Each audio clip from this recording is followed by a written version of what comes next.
before the break. What I want to ask you here, I'm stumbling on your work with Alan Frey, and where you got into this situation where I guess he had written, or did you jointly write the holographic? No, Alan Frey was at Willow Grove. He was out of Willow Grove. He's working for a different government agency and had made this discovery by accident.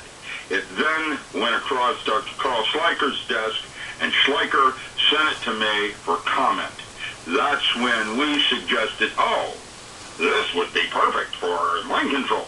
And off they went, studying the 0.3 to 3 gigahertz. That's what Alan Frey had discovered, that man had another sensory motor input.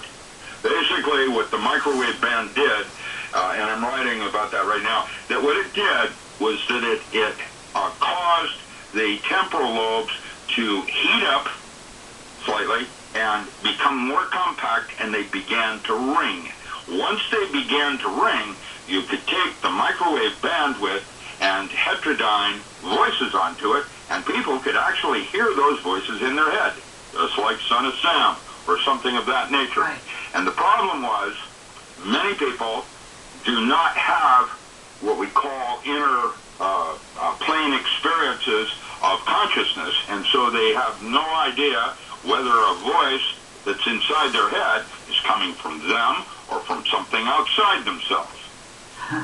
And so, of course, the first mode of defense is to simply say, like the Hopi Indian, man has a responsibility for the thoughts he chooses to entertain.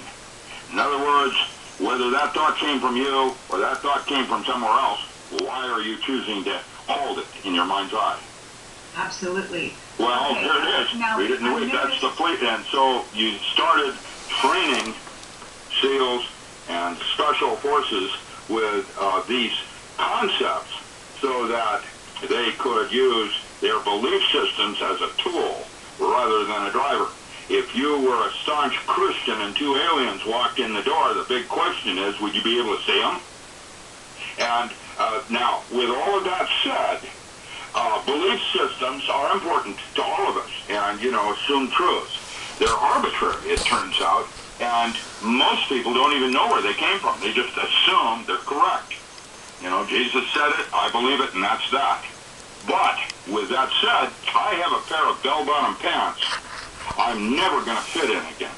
But I still keep them, like a belief system, as a reminder. They may not be appropriate for what I'm trying to do. And so you fold them up nice and neat, and you put them in the drawer, pull out later because they're familiar and comfortable with you, like old clothing is. And that's basically what I did. One of the power tools was to train SEALs how to change their belief systems like they would a pair of clothing. Now, in order to do that, you have to be able to witness your behavior. That's a different altered state, and why all the saints have throughout history told the public the importance of meditation and training the mind. That's basically, it's like an unruly little child. It runs all over the place. And of course, the thoughts you choose to entertain are what happens. And so if you have a doubt, there it is. Merlin put it very succinctly when he said, anything not specifically forbidden is mandatory.